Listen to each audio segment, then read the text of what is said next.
I'm Oliver Jones from Back Care Solutions. I'm here to give you some advice on how to measure yourself if you've been asked to complete the POSE form as part of your remote DSE assessment, or if you're completing this form from our personal office seating evaluation section on the website to evaluate which may be the best chair for you.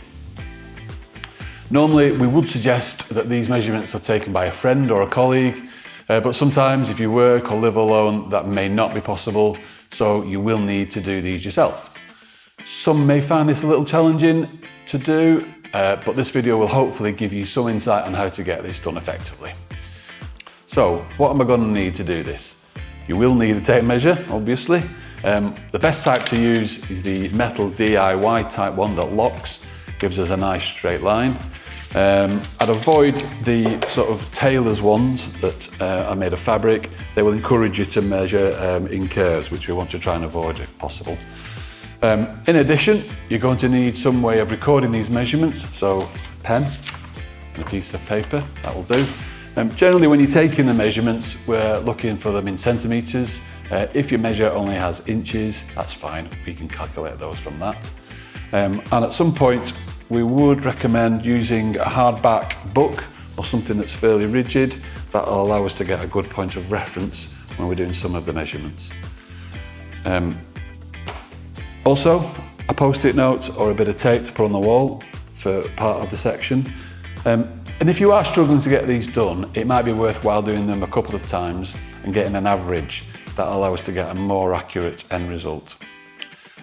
Once we have all these measurements completed, we will have an excellent idea then of what will be the right sized chair for you.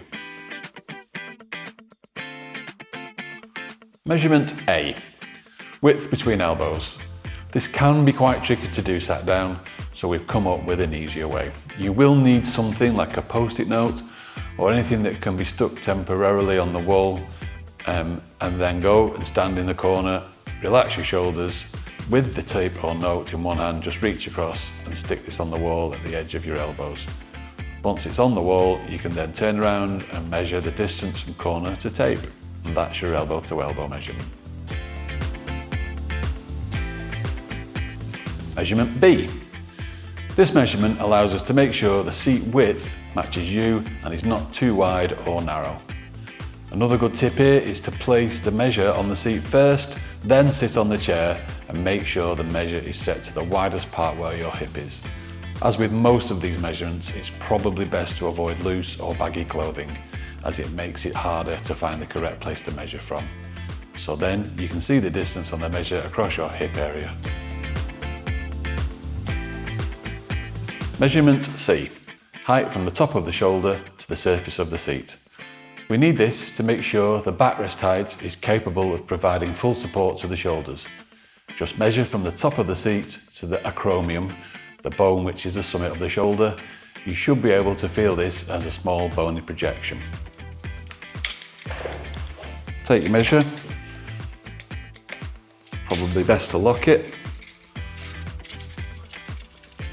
Place it on the seat surface, find your point and measure. Measurement D, height from the centre of the lumbar curve to the seat surface. We include this measurement to ensure the lumbar support of a chair can fit into the correct place. The lumbar area of the spine is made up of 5 vertebrae and forms a gentle curve in the lower part of the back. The place to measure is to where this curve is at its deepest, to the seat surface. It can be a little tricky, so perhaps do a couple of times and see if you're getting a consistent number. Measurement E. This is height from the underside of the elbow to seat surface. With this measurement, we can make sure that if armrests are fitted to the chair, they have sufficient height range to support your arms when the forearm is parallel to the floor. Just relax your shoulders, bend the elbow till the lower arms are level, and take the tape measure from the seat surface to the underside of the forearm. Measurement F, depth from the back of the buttock to the back of the knee. With this, we can make sure the seat of the chair can provide full support and is neither too short or too long, which reduces the comfort and effectiveness of the seat. The human body is quite curvy and sometimes be quite difficult to find a single point of reference to take the measurement from. So a good workaround can be to use a hardback book or a piece of wood or similar. This can be then put against the chair's backrest, and this is where you take your measurement from. The back of the knee is the point where the upper leg changes to the lower leg and forms an angle of around 90 to 100 degrees. Again, if you are struggling, maybe do 2 or 3 of these and take an average from them. Measurement G, height from back of knee to the floor. This is to allow us to determine the best seat height option or if a footrest may be required. Start at the crease behind your knee and take a straight line to the floor. Remember to leave your shoes on for this, as you would usually wear these when using the chair, of course. So now you should have all those measurements recorded successfully. If you have struggled still or can't get through this, contact us and we will give our best advice to allow you to complete them. Thanks for watching and hopefully see you again soon.